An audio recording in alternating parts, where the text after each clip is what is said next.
할렐루야. 자, 얼굴 좀 봤으면 좋겠는데 마스크 다 가리고 계셔가지고 그전에는 뭐 수요일마다 주일마다 뵙고 하니까 잘 몰랐는데 지금 우리 몇 주 만에 만나는 줄 아세요? 이제 어제 글 썼죠. 제가 11주 만이에요. 10주간 온라인 예배 드렸고 이제 오늘 11주 만에 뵀어요. 참 이렇게라도 만날 수 있으니까 너무너무 좋고 이렇게 얼굴 보는 게 참 반갑구나라는 걸 느끼게 됩니다. 여러분 잘 지내셨어요? 아프신 분 없으셨고요? 예. 하여튼 여러분들 건강하세요. 일단 각자 몸들이 성전이고 하니까 잘 주의하시고 또 오늘도 안내위원들이 잘 여러분들 안내해 주시겠지만은 절차에 따라서 잘 해주셔서 정말 지금 같이 예배를 드린다 할지라도 안전과 또 건강을 좀 생각하면서 진행하도록 하겠습니다. 하여튼 반갑습니다, 여러분들. 예. 자, 오늘 다시 이곳 오프라인 예배가 가능하긴 하지만은 그래도 아직까지 코로나 사태가 종결된 것이 아니라서 이 시간에 그래도 온라인을 통해서 동시에 이제 예배를 드리고 있습니다.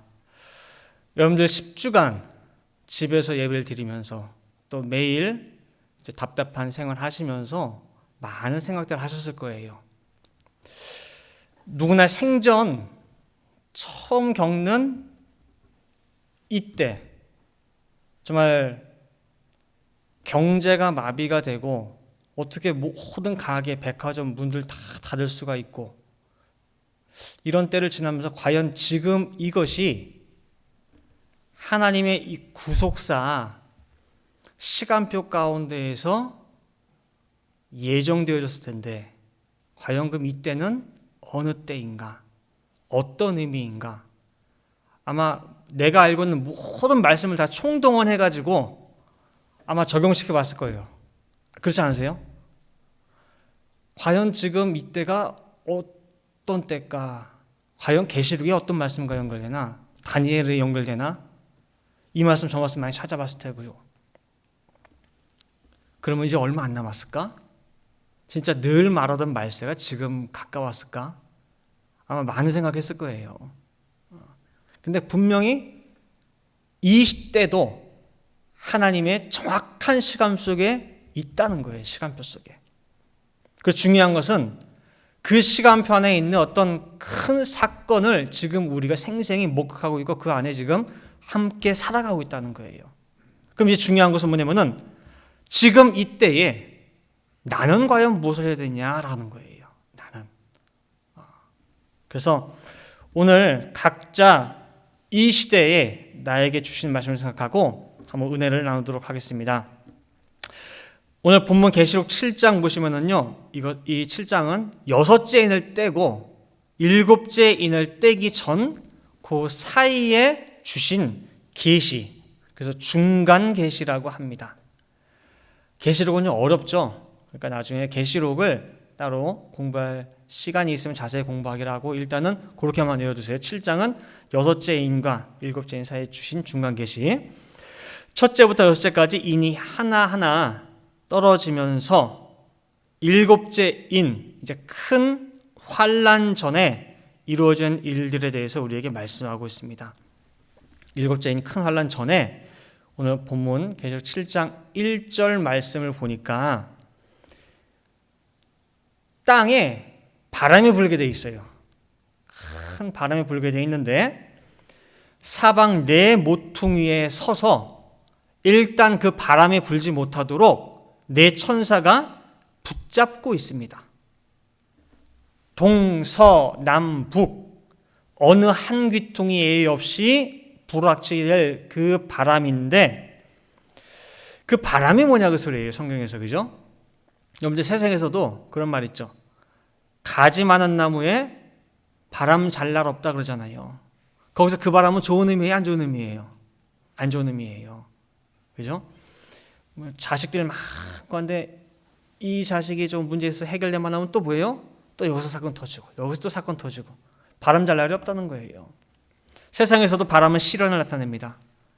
마찬가지로 성경에서도 바람 또한 여러 가지 의미 가운데에 시련과 고통과 시험을 비유적으로 나타내고 있습니다. 마태복음 14장에 보면은 베드로가 물 위를 걷죠. 예수님께 부탁해가지고 저도 물 위를 걷게 해달라고 해가지고 오라 그랬어요. 똑바로 예수님만 보고 걸을 때는, 믿음의 주인 되시는 예수님만 보고 걸을 때는 갔어요.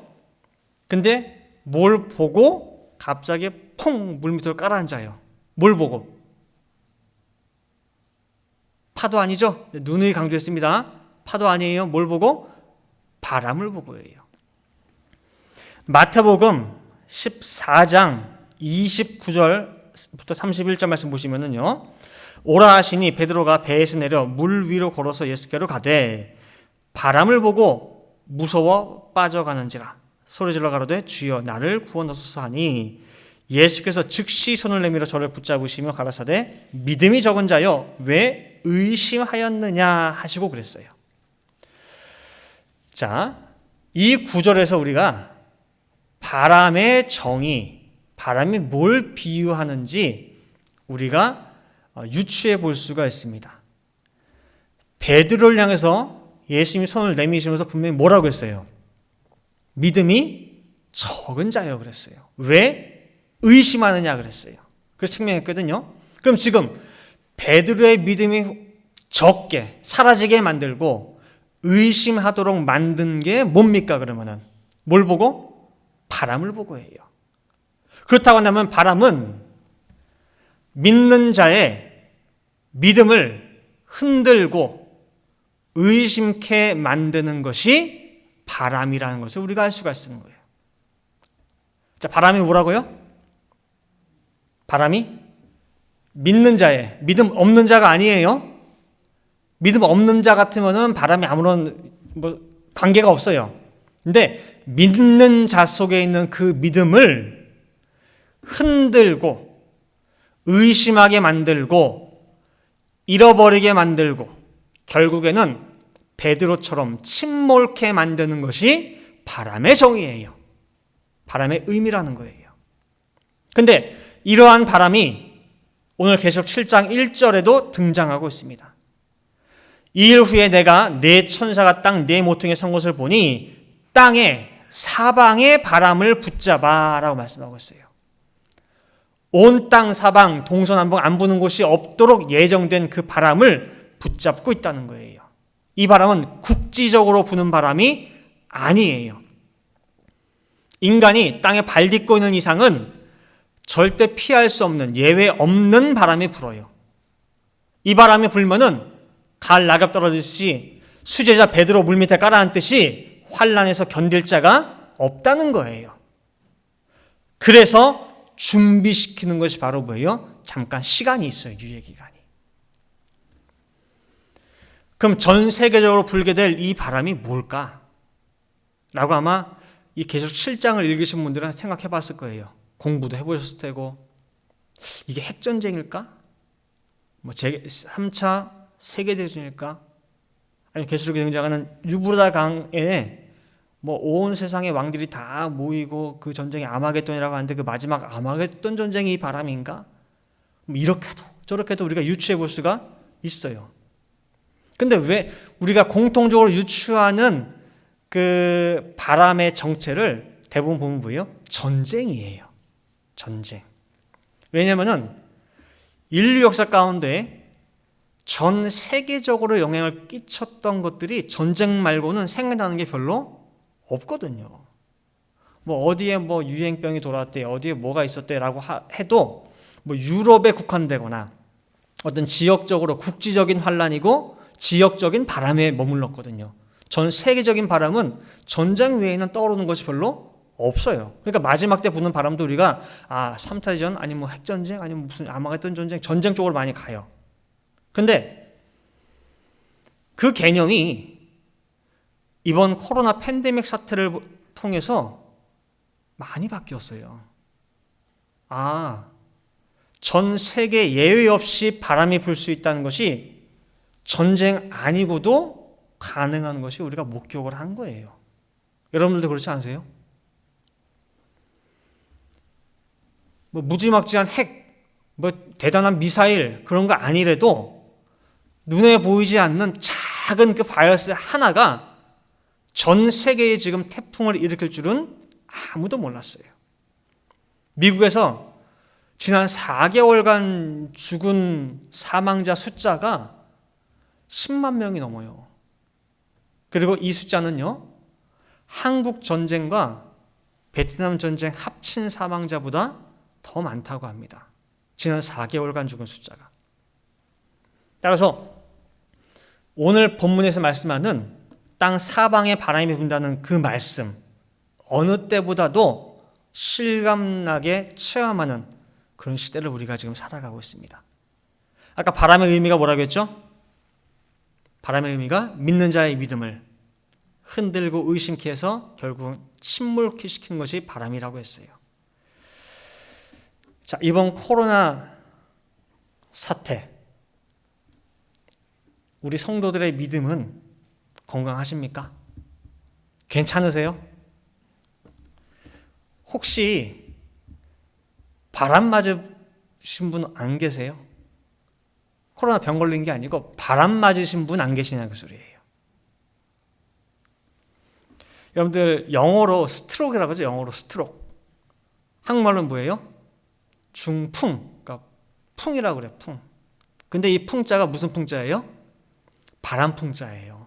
바람. 그래서 풍을 크든 작든 몸에 풍을 맞게 되면은 이상이 생겨요. 잘 쓰던 뭐 오른팔이 이상해지거나 마비가 되거나 좀 이상이죠. 발을 못 쓰게 되거나 그 전의 모습과 분명히 달라지게 됩니다. 정상이 아니게 돼요.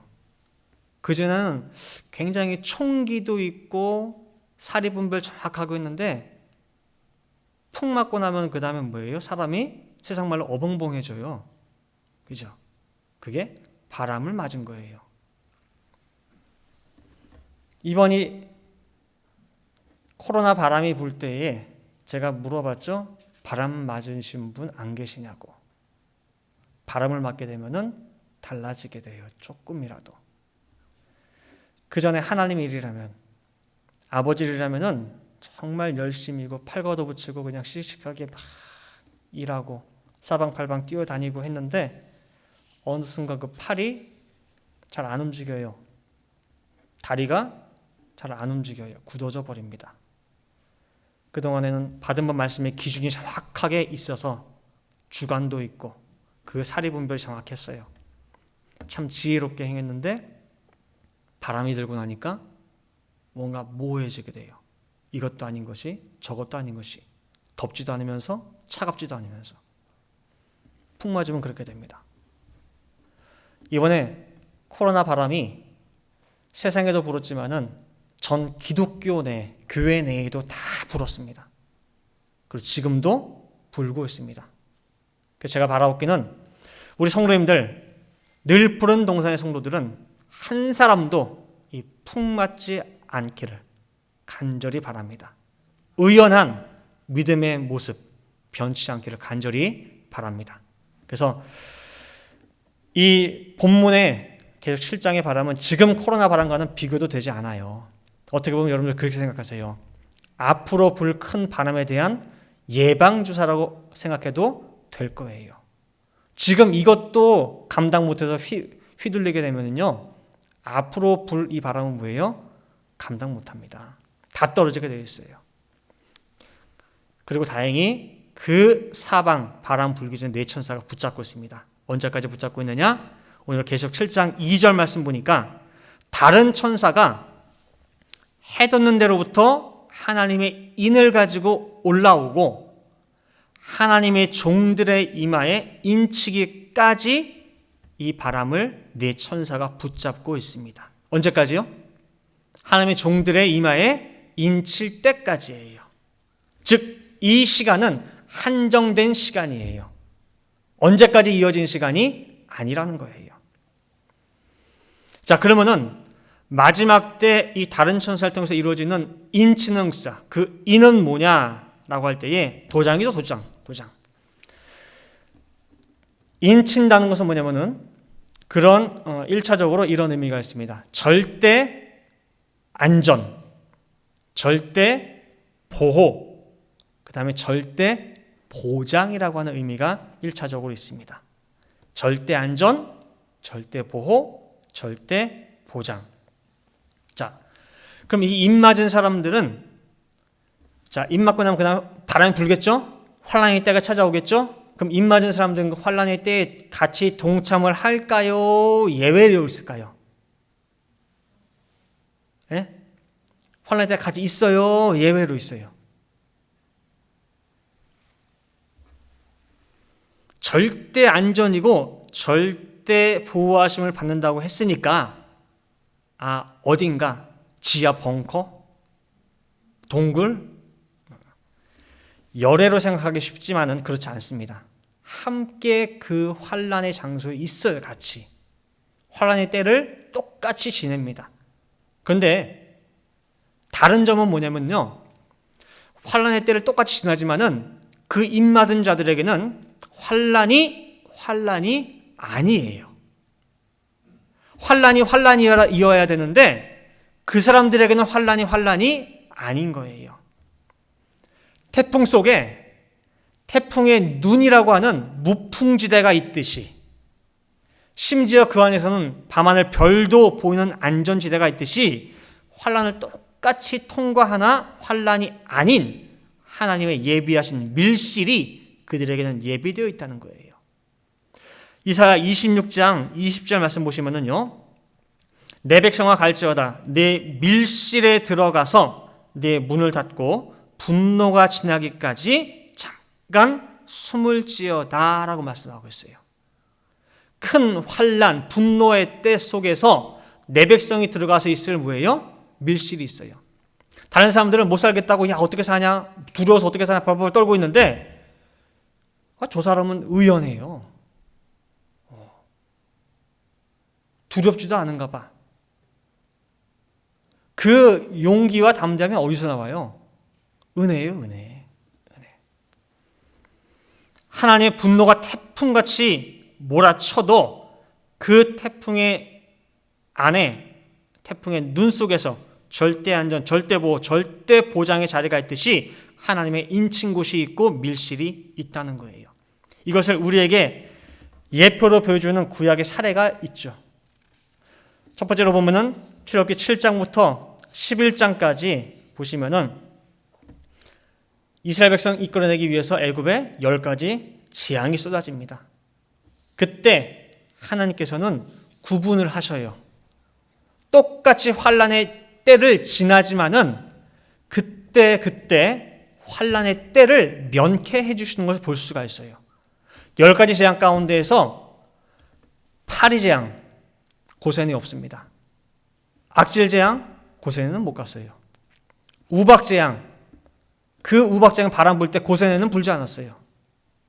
3일간 애굽은 캄캄한 흑암이 뒤덮습니다. 그때에도 고센에는 광명이 있었어요. 분명히 구분을 시킵니다. 그러나 그때는 함께 통과시켰어요. 그리고 마지막 하이라이트, 10번째 장자 재앙을 하죠. 애굽의 모든 장자들 다 죽었어요. 그런데 어린 양의 피, 표시가 되어 있는 오늘 본문의 말씀을 빗대면은 입맞은 이스라엘 집은 절대 안전과 보호 가운데 있었습니다. 그때에도 잘 보시면은요, 이스라엘 집집마다 문설주에 빨간 피, 인이 쳐지기까지 시간이 주어졌어요. 유월절 양을 예비해야 되고, 유월절 양을 다 체크를 하고 살펴보고, 그 다음에 유월절 양을 잡고, 그 다음에 그 피로 표시하기까지의 시간을 주셨어요. 오늘 본문에 비추어 본다면은 이스라엘과 애굽을 구별하기 위한 인치는 시간이 있었다는 거예요. 그리고 나서 그 시간이 다 끝나고 나서 온 애굽 사방에 재앙의 바람이 불 때 입맞은 이스라엘은 무풍지대에 거하게 됩니다. 이스라엘 집에 속한 개조차도 그 혓바닥 하나 까딱하지 않는 완전한 보호와 완전한 안전의 무풍지대라는 거예요. 그때도 분명히 뭐예요? 시간이 주어집니다. 또 인친 장소가 있어요. 그다음에 두 번째로 또 어떤 그 밀실의 축복 안전지대가 있었냐라고 할 때에 여리고 도성이죠. 여리고 도성. 여호수아의 지도하에 가나안에 입성했습니다. 첫 번째 만난 대적이 난공불락 여리고성입니다. 나팔 소리에 그 성벽이 무너졌어요. 온 여리고 도성에 이제 피비린내 나는 살육의 큰 바람이 몰아칩니다. 이 큰 바람 속에서 살육의 피비린내 나는 그 현장 속에서 여리고 도성 내에는 어느 구멍에 숨어 있어도 뭐예요? 다 죽게 돼 있어요. 근데 그 모두가 죽을 수밖에 없는 두려움과 공포 가운데 절대 안전, 절대 보호의 장소가 딱 한 군데 있었어요. 어디입니까? 기생 라합의 집입니다. 남녀노소 불문하고 누구든 그 집에만 들어가면 뭐예요? 살아요. 인침받은 라합의 집이에요. 창에 매달린 붉은 줄, 이것이 절대 안전, 절대 보호의 표시인이었던 거예요.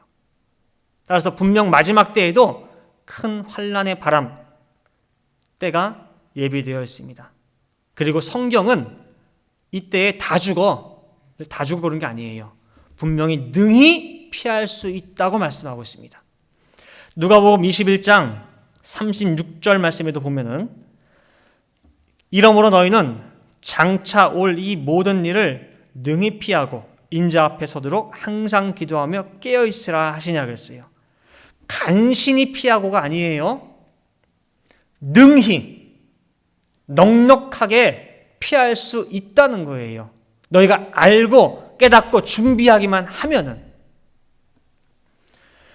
자, 그러면은 구체적으로 인침을 받는다라고 하는 것은 무슨 의미냐라고 할 때에 인침받는 것의 첫 번째 의미는 뭐냐면 말씀을 받는다는 의미예요. 말씀을 받는다. 이것은 단순히 말씀을 듣는 것 차원이 아니에요. 말씀을 듣자. 말씀을 받는다라고 할 때에는 말씀을 듣되 마음을 열고 귀를 쫑긋 세우고 정말 가뭄에 마른 그 땅이 쩍쩍 갈라진 땅이 비를 한 방울 남김없이 받아들이시 흡수하는 말씀, 그 말씀이 바로 하나님의 인이 되는 말씀이에요. 말씀을 받기는 받되 이렇게 받지 않은 사람들이 많거든요. 그래서 성경은 경고하고 있어요. 제발 이렇게 하지 말아라라고. 자, 보세요. 디모데후서 3장 5절부터 7절 말씀에 보시면은요. 디모데후서 3장 5절부터 7절. 경건의 모양은 있으나 경건의 능력은 부인하는 자니 이 같은 자들에게서 네가 돌아서라. 저희 중에 남의 집에 가만히 들어가 어리석은 여자를 유인하는 자들이 있으니 그 여자는 죄를 중히 지고 여러 가지 욕심에 끌린 바 되어 항상 배우나 마침내 진리의 지식에 이를 수 없느니라 말씀하고 있어요. 항상 배우지만은 어리석은 여자의 모습이 여기 나와요. 그래서 누가 조금만 뭐 얘기하면 혹해가지고 우르르 끌려가요. 이 여자들 열심히 말씀을 듣습니다. 그러나 마침내라고 하는 결승점까지는 도달하지 못하는 자들이라는 거예요. 여기 저기 이 집 저 집 귀동냥은 많이 합니다. 그래서 아는 것은 많아요. 근데 7절 말씀처럼 항상 배워요. 그죠? 항상 배우나 그런데 진리의 깊은 차원까지는 도달을 못해요. 왜 그럴까요? 아는 것도 많고 들은 것도 많고 머리도 큰데 말씀을 듣기는 들어도 어떻게 듣느냐? 라디오 노래 틀어놓듯이 들어요. 늘 들어요. 요즘 좋죠. 세대가 좋아가지고 유튜브 틀어놓으면 그냥 들어요. 설거지하면서 들을 수 있고 다 들을 수 있어요. 여기저기 온 세계 유명한 목사를 다 들을 수 있어요. 라디오랑 별 다름이 없어요. 남는 게 없어요. 그리고 말씀 구분도 잘 못해요. 어떤 게 참인지 진짜인지, 참인지 가짜인지. 그리고 말씀 그렇게 들어도 노트 필기 하나 한 거 없고 성경 구절 하나 찾아보는 것도 없어요. 그러니 뭐가 남아요? 그냥 말 들은 거예요. 사람 말. 그 속에 말씀은 없어요. 말씀 속에 말씀이 있는데 그런 말씀을 접해본 적이 없어요. 온전한 마음으로 집중해서 그 말씀을 받은 적이 없어요. 베드로전서 1장 13절 말씀 보시면은 그러므로 너희 마음의 허리를 동이고 근신하여 예수 그리스도에 나타나실 때에 너에게 가져올 은혜를 온전히 바랄지어다 그랬어요. 그냥 바라는 게 아니고요. 정말 진심을 다해서 그 말씀 한 말씀 한 말씀을 내가 받아야 돼요. 새겨야 돼요. 그게 받는 거예요. 말씀을.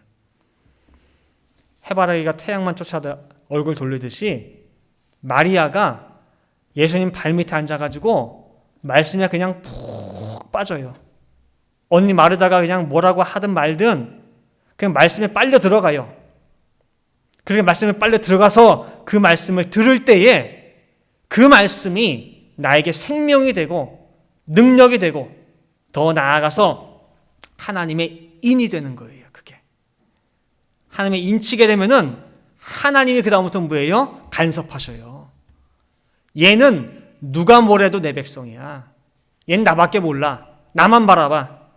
내가 보장해 그러는 거예요. 아까 절대 보장 그랬죠? 인. 하나님이 보장하시네. 하나님이.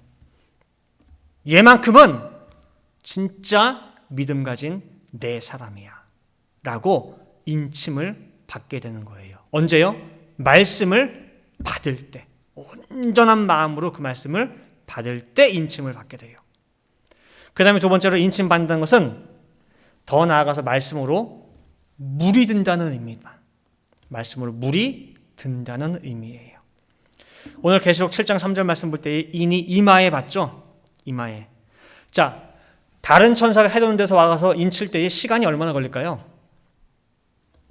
쭉 여기 오셨다 할 때에 우리 김용규 장님, 김장 권사님 쭉 여기 한계 권사님 쭉 있는데 자, 톡 할 때 얼마나 걸릴까요? 여기 한번 딱 인치는데 10분? 예? 가다가 툭툭툭툭 치면 되잖아요. 그게 자꾸 머릿속에 우리가 박혀 있어요. 우리 마장동에 저 무슨 그 도축시장 가면은 쭉 걸려있죠. 돼지 소 그죠? 지나가다 뭐 부더니 툭툭툭툭 뭐 치잖아요. 이렇게 몇 등급 몇 등급 몇 등급 하듯이 그런 식으로 생각을 합니다. 그렇게 따지면은 여기 10분도 안 걸려요. 지나가면서 툭툭툭 치면 되니까. 인침 받는 거 그렇게 빨리 되지 않아요. 어디에 치기 때문에 그러냐? 엉덩이에 치면 금방 할 수 있어요. 소돼지처럼. 근데 어디에 치느냐? 이마에 치기 때문에 금방 되는 게 아니에요. 여러분들 이마가 뭘 상징합니까? 다 알죠? 그 사람의 사상과 가치관과 모든 이념을 얘기해요. 그 안에는 자기 고집도 다 포함되어 있어요. 자기 살아온 경험도 거기에 포함되어 있어요. 이마 속에. 그죠? 근데 그 이마에다가 하나님의 말씀이라고 하는 것을 집어넣고 인을 치려고 하다 보니까요. 시간이 하루 이틀 걸리는 게 아니에요. 세상에서도 야, 그 사람은 모가지가 왜 이렇게 뻣뻣하니? 라고 할 때 그 사람 목이 진짜 뻣뻣한 거예요? 아니죠. 아니에요. 안한무인이란 얘기예요. 건방지다는 그런 비유적 표현이듯이 하나님께서도 이스라엘 백성들이 이 말씀을 가지고 어떻게 다 그 사람 머릿속에 가치관 속에 집어넣어서 말씀대로만 좀 살아갈 수 있도록 가르치고 양육하는데 시간이 너무 오래 걸려요. 웬만해선 인이 안 쳐져요. 에스겔 3장 6절부터 7절 말씀 보시면은요. 이렇게 얘기해요. 이마가 딱딱하대. 이마가 딱딱하대. 자, 에스겔 3장 6절 7절 말씀 보시면은 너를 방언이 다르거나 말이 어려워 내가 알아듣지 못할 열국에 보내는 것이 아니니라. 내가 너를 그들에게 보내었다면 그들은 정녕 네 말을 들었으리라. 그러나 이스라엘 족속은 뭐가 굳어요? 이마가 굳고 마음이 강팍하여 내 말을 듣고자 아니하리니 이는 내 말을 듣고자 아니함이니라. 여기서 분명히 말씀하시는 게 이마가 굳은 것과 마음이 강팍한 것을 동일시 말씀하고 있습니다. 그죠? 이마와 마음을 같이 동일시하고 있어요. 자, 여러분들 자식들도 보세요. 여러분 자녀들도요. 초등학교, 중학교, 고등학교 때까지는 그래도 선생님, 부모님, 어른들 말씀을 듣습니다. 그 이마가 뭐예요? 부들부들해요. 잘. 근데 언제부터는? 대학교 가서부터는 자기 생각이 자리 잡습니다. 자기 가치관이 형성이 돼요. 들을 것과 안 들을 것을 갈라요. 걸러서 듣게 됩니다. 그 중에 제일 안 듣는 말이 누구 말씀일까요? 선생님 말씀이요? 아니에요. 부모님 말씀이요? 부모님 말씀. 그냥 부모님 말씀은 다 잔소리로 알아요. 그렇게 사람마다 자기의 생각하는 방식대로 어느 순간부터 굳어져 가게 됩니다. 부모님 말씀만 안 듣는 것이 아니라 하나님 말씀도 안 듣습니다. 분명히 하나님 말씀이라 할지라도 아까 부모님 말씀을 필터해서 걸르듯이 하나님 말씀도 걸러서 들어요. 내가 들을 것과 이거는 곤란한데 라고. 그래서 하나님이 이 백성들의 이마가 너무 딱딱하다는 거예요. 그래서 아무리 자식이라도 이렇게 말 안 들으면요, 부모도 어떻게 해요? 그냥 포기해요. 흔히 그냥 내놓은 자식이라 그래요. 연 끊고도 살아요. 부모 자식 간에. 왜? 도저히 말을 안 들으니까. 근데요, 하나님은 계속해서 도전을 하십니다. 그렇게 이마가 딱딱해가지고 말씀으로 찾아갔다가 퇴짜 맞고 찾아갔다가 또 퇴짜 맞고 한 10번 퇴짜 맞으면요, 사람 같아도요, 세상 말로 더러워서 안 가요. 야, 내가 이렇게 찾아가고 또 기회 주고 했는데도 어떻게 그렇게 퇴짜를 놓나? 포기하고 돌아가요. 근데 하나님은 또 도전해요. 화석같이 딱딱한 그 이마임을 알매도 불구하고 또 찾아가요. 저도 목회하면서 느낀 게 뭐냐면요, 많은 분들 접하면서 깨닫는 게, 야, 사람 참 안 변한다예요.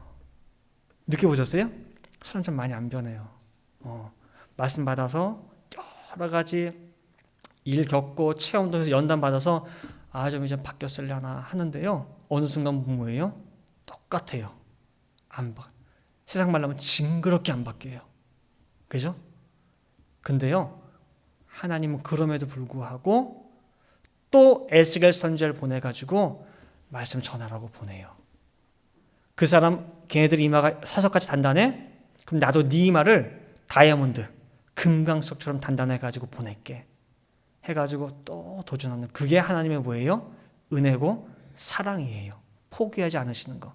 근데 문제는 그렇게 말씀으로 찾아가는 것이 한정된 기간이 있어요.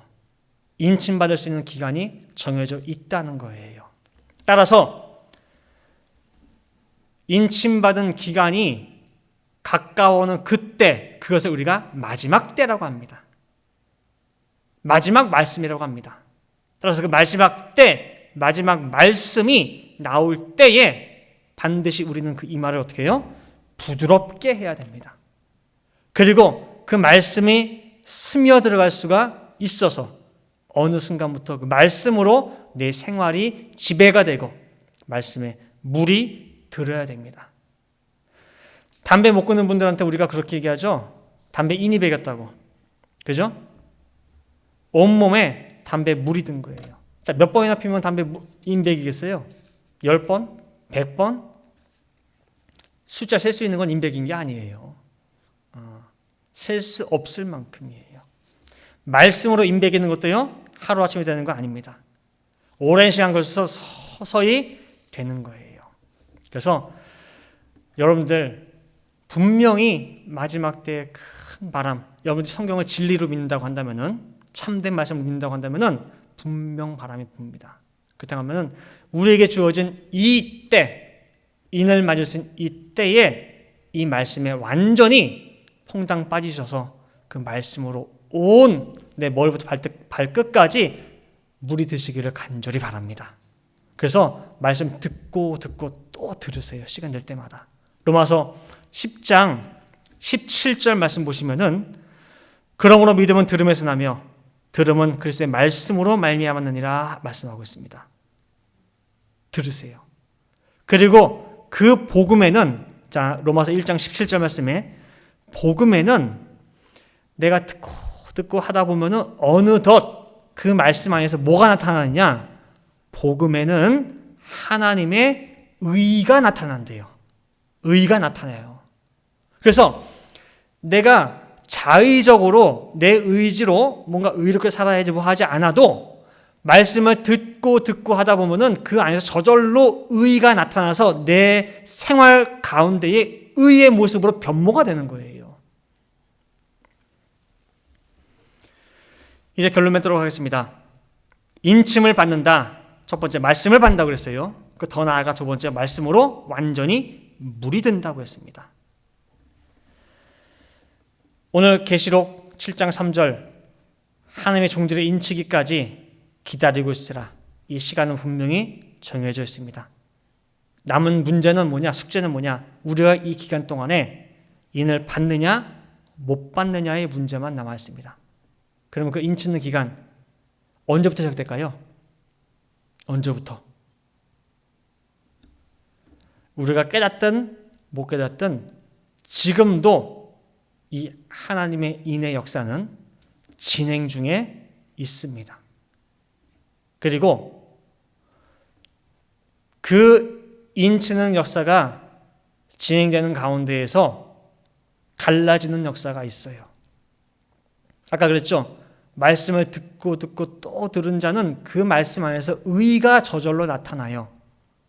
그래서 불의한 자는 그대로 매일같이 불의한 길을 가게 되고 의로운 자는 그대로 의를 행하게 되고 더러운 자는 그대로 세상과 섞여서 더럽고 거룩한 자는 그대로 거룩하게 된다는 입맞은 자와 입맞지 않은 자의 구별이 그리고 또 더 나아가 간격이 마지막에 가까울수록 더 벌어진다는 것입니다. 그래서 여러분들 지금 우리가 코로나 사태라고 하는 이 예방주사를 지금 맞고 있는 가운데 있습니다. 그런 때에서 여러분들 더욱더 말씀에 정진하시기 바랍니다. 우리에게 주어진 시간은 한정적입니다. 언제까지 주어진 시간이 아닙니다. 내 천사가 사방의 바람을 잡고 있는 이때 그냥 넘기지 마시고 제발 주시는 말씀 가운데에서 이 때와 말씀의 흐름을 잘 파악하는 가운데에 지혜롭게 잘 선용하시는 늘품동산의 모든 성도님들 되시기를 간절히 바라겠습니다. 다 같이 기도하시겠습니다. 사랑과 은혜가 충만하신 아버지 하나님, 저희들 이 코로나라고 하는 사상 유례 없는 전 세계적 바람을 저희들 경험하는 가운데에 계시록 7장 말씀을 다시금 살펴보게 되고 그 속에 또 새로운 관점으로 접근할 수 있도록 인도하여 주신 것 아버지 감사를 드립니다. 저희들 과연 이 작은 예방주사와 같은 바람을 맞으면서 우리의 믿음과 내 속에 있는 말씀은 안전하게 건강하게 잘 유지하고 있습니까? 베드로가 바람을 보고 순간적으로 물속에 잠겼듯이 혹여라도 우리 늘품동산의 성도 한 사람이라도 정말 물 가운데 허우적대는 그런 심령은 없습니까? 아버지 하나님, 이 때를 저희들 지혜롭게 잘 넘김으로 말미암아 면역력이 생길 수 있게 도와주시고 정말 마지막 때 예배되어 있는 그 큰 바람이 불기 전에 이 인침받는 것의 소중함을 정확히 깨닫고 시간을 아껴서 하나님의 말씀으로 저희들의 머리부터 발끝까지 정말 물들 수 있는 온전한 말씀에 인격화된 모든 늘 동산의 성도들 한 사람 한 사람 될 수 있도록 인도하여 주시옵소서. 그리하여 큰 환난의 바람이 분다 할지라도 그 환난이 아닌 정말 심지어 환난을 구경하는 위치에까지 갈 수 있는 우리 모든 성도들의 신앙 될 수 있도록 아버지 역사하여 주시옵소서.